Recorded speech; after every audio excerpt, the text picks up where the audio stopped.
Last year, I got super lean in 139 days. This was my transformation in less than 6 months, and I got this lean because I competed in a bodybuilding show last year and I won 3rd place. Not only have I done this for myself, but I have helped hundreds of women lose body fat and get toned and finally feel confident in their own skin without doing extreme. So even though what I did was extreme for my show, I know how to get lean in a sustainable way, and I want to teach you 10 things that you can do so you can transform in the next 6 months too. If you follow these 10 things I'm gonna say, you will absolutely get leaner, build muscle, lose body fat, and be feeling like your best self in just 6 months. Now, before I share all of these secrets with you, know that your fitness journey comes in seasons and different phases. For me, last year was a cutting season. I did my cut. Now I'm in my building season where the goal is to build muscle. So if you are wanting to do a cut right now, you need to know that after your cut, there's a specific way to approach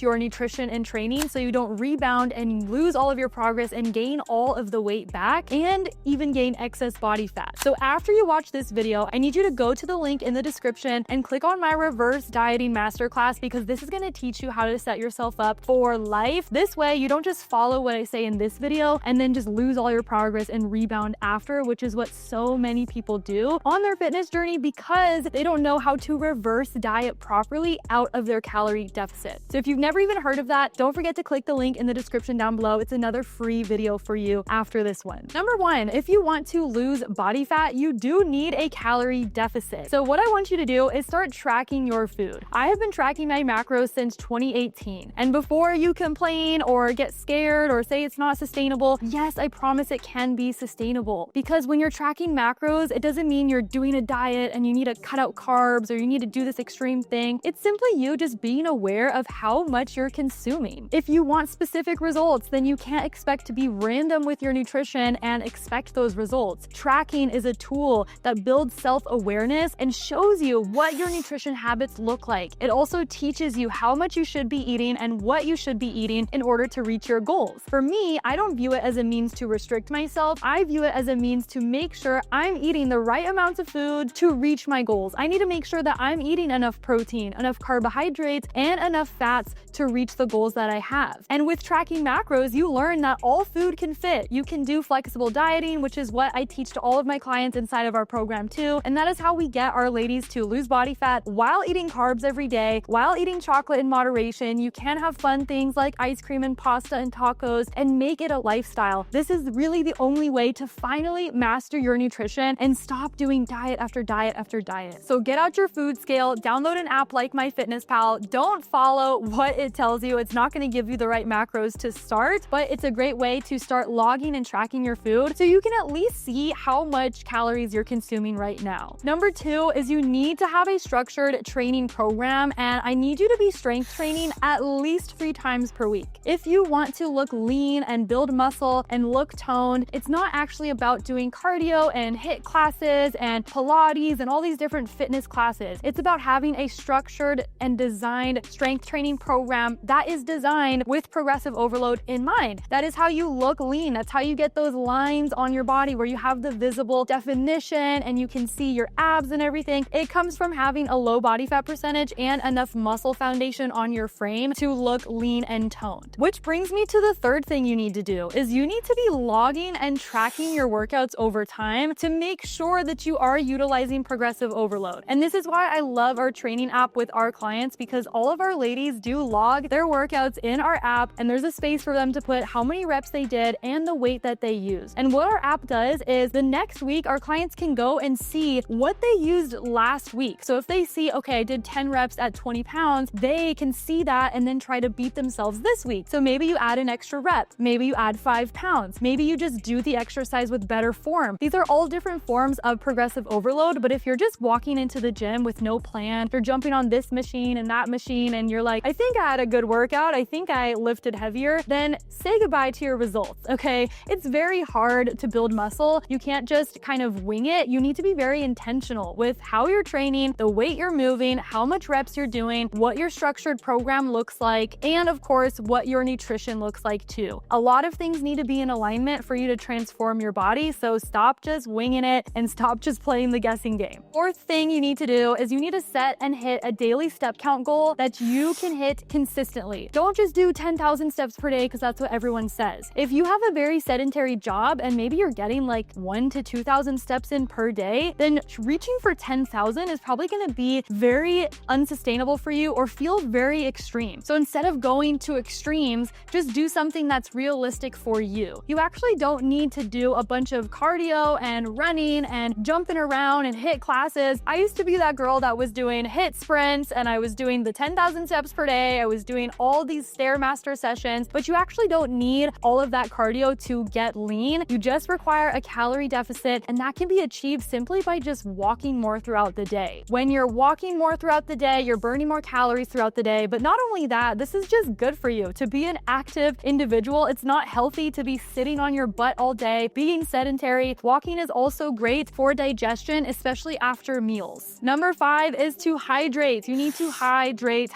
Especially last year in my prep, I was very hydrated, okay? Now, I do have a 40-ounce hydro flask that I carry with me everywhere, so you can get one of those. I do recommend drinking at least 2 of those a day. So you want to shoot for minimum 70 to 80 ounces per day, probably even more if you are someone who's very active, you're sweating a lot, maybe you live in a very hot place like I do here in the desert. So you do need to make sure that you are hydrating, but not just with water. And this is something that a lot of people don't know, is that water alone actually doesn't hydrate you. You also need electrolytes if you want to be fully hydrated. So you should be salting your meals. No, sodium is not bad for you. Now, obviously, if you have something like high blood pressure or any heart issues, definitely speak to your doctor first. But for the most part, if you are an active, healthy individual, you're probably losing a lot of sodium when you're working out, when you're sweating, if you're drinking a bunch of water, your body is just flushing all of that out. So you do need to replenish with electrolytes. So I do add iodized salt to all of my meals. I am not shy with this. I will put tons of salt on all of my meals. Sodium, again, is not bad for you. It doesn't cause fat gain. In fact, it is an essential electrolyte that your body needs. What I also do is I have an electrolyte powder that I mix in with my water. So you can also get electrolyte supplements to make sure that you are getting the electrolytes that you need to stay hydrated. The 6th thing that you need to do is prioritize sleep. Okay, I know this is hard if you are super busy or maybe you work the night shift or you have a full-time career, but as much as you can, please prioritize your sleep. This isn't just for fat loss. This is just to be a healthy and optimal functioning human. We need sleep to function properly and to be healthy. So minimum, you want to get 7 hours. If you can shoot for 8 every night, that would be ideal. Now, if you struggle to get in your sleep, you're probably just doing this one thing. You're scrolling on your phone, you're staying up super late, you're watching TV or Netflix super late.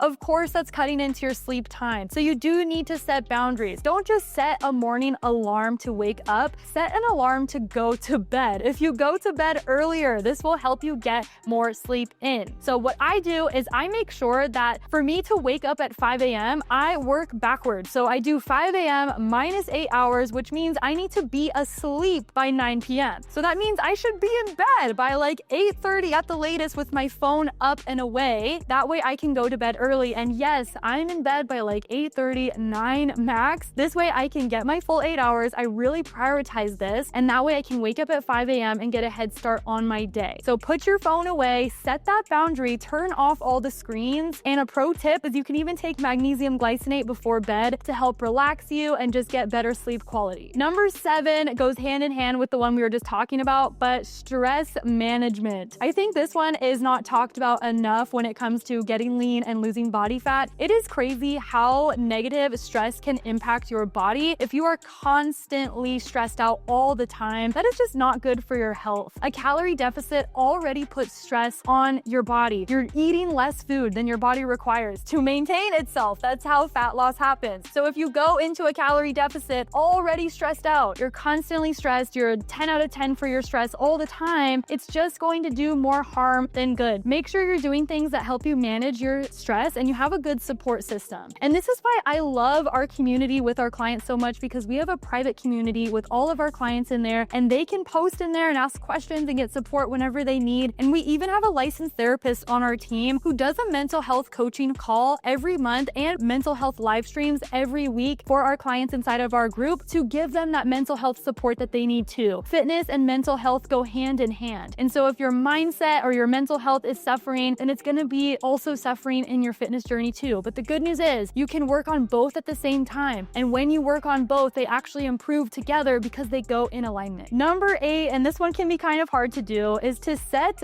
boundaries and have close communication with your family and friends. Now, last year when I was in prep, this is a lot different than just living a healthy, balanced lifestyle. For me, there was zero balance. It was zero flexibility, no eating out, no alcohol for 6 months, could not mess up on my macros, could not go out to eat at all. Like, I'm talking no slip-ups. I could not skip workouts. I could not skip cardio or steps or anything. And that's because that's what you need to do if you want to prep and do a bodybuilding show. Now, I'm not saying you need to go to that extreme because you're probably not prepping for a show right now. You probably just want to get lean and lose body fat. So you don't need to go to that extreme, but I still do think it's important to have these conversations with your family and friends, especially if this is something new, like you're starting this new journey. Maybe you're starting to track macros for the first time. People around you might question what you're doing, or they might say, oh, you're no fun anymore. Let's just go out to eat. Just have a bite. It's not going to be that bad. Like, why are you doing this? And people will say comments like that, and that's okay, right? Maybe they don't understand it at first, but what you need to do is sit down, have a heart-to-heart conversation with them about why you're doing this. Why is this important to you? Why do you want to make these changes in your life? And the people who truly love you and support you will support you because they want the best for you. And we see it happen all the time. Our clients inside of Align Fitness who invest in themselves first, sure, at first their husband is a little like, I don't know about this, but then months later, they see the results that our clients have gotten, and everyone wants that. Everyone wants to be healthy and happy and confident in their body, right? Everyone wants that. And so once they see your results, we've actually had husbands who join my husband's program because they want those results too. And so we do coach couples together because the woman took action first, or maybe the husband took action first, and then their partner started to follow through a few weeks or a couple months later. Sometimes people just need a leader, and maybe that leader should be you. You can be the example for your friends, for your community, and for your family members. And I think that I've been that example for my family because this is a huge part of my life. My lifestyle is fitness now. And so everyone wants that. Everyone wants to be happy and healthy. And you can also show them that this can still be balanced. Just because you are trying to get lean and lose body fat, it doesn't mean you are hating your life, doing a restrictive diet, and can never have fun. Of course, you can still enjoy yourself and, have flexibility, but at the same time, you do need to set some boundaries in place. You cannot expect to keep the same habits that you have right now and then expect to see change. If you want change in your body, then your habits and your lifestyle also needs to change. So that might look like maybe saying no sometimes to going out to eat. Instead of going out multiple times per week, maybe you just choose one time per week that you go out with your family and friends. Or maybe you also show your family and friends a fun and macro-friendly recipe. You can make macro-friendly pizzas together at home. We have our clients do this all the time with their kids or their loved ones. And there's also other things to do with your family and friends besides going out to eat and drinking alcohol. Invite them to get a workout in with you. Go on a walk together. Make a fun recipe together. Go on a coffee date instead. There are so many other things you can do to spend time with your loved ones that don't have to involve eating like crap all the time and getting drunk. Number 9 is to track your progress and don't avoid it. This one is so important, and I see women skip this step so often, and they don't know that this is actually hurting your progress so much. Because I used to be that girl. I avoided the scale, I avoided pictures, I avoided measuring myself, and it was because I could not face myself. I was very ashamed and embarrassed, and I wasn't confident in who I was. So I lied, and I was like, I don't care about the scale. The scale doesn't matter. The number doesn't bother me, when it was the thing that bothered me the most. So I thought that I was protecting myself by hiding from the scale, not taking the pictures, avoiding the progress. I didn't want to see it because it just stressed me out too much. But I realized that running and hiding from my problem was not doing anything to solve it. In fact, it just created more emotional turmoil within me because I couldn't even face myself. But here's the scientific thing. There's actually been studies done on this that you are more likely to achieve a goal if you are measuring and tracking your progress as you go. Just like if you have a savings goal or a budgeting goal, you're probably going to start tracking your spending. It's the same thing with your fitness journey, because when you are weighing yourself, you're taking the progress photos, you're measuring yourself, you're tracking your workouts, you're tracking your nutrition, you are putting more effort and energy and focus there. So subconsciously, you start to improve these things because now you're actually measuring and tracking your progress. We do this in everything in life. If you work in finance, if you work for a company, if you work in education, like you track test scores, you track KPIs, you track everything, you track data in your career. So So you have to treat it the same way. There's a reason why people track things to measure their progress, because now you're not making emotional decisions. You can make data-driven decisions. You don't just freak out and want to quit when the scale is up 2 pounds, but you see the trends in your weight because you actually are tracking it more often. So if you are someone who struggles with the scale, I know this might seem controversial, but I actually challenge you to weigh yourself every day if you struggle with weighing yourself. Why? Because first and foremost, the only way to overcome a fear is to face it head on. How are you going to heal from that and overcome that if you just keep avoiding the scale and you get scared and anxious every time you see it? Step on the scale. The scale doesn't bite. You're not gonna blow up. You're gonna be fine, okay? You step on the scale, you see the number. Sure, it might sting if that's the number you didn't want to see, but at the end of the day, the only way to heal from that is to keep repeating it, because right now your brain is labeling it as dangerous, and that is why you don't want to weigh yourself. But if you do something every day, it gets easier. Your brain gets used to it, and then you're like, okay,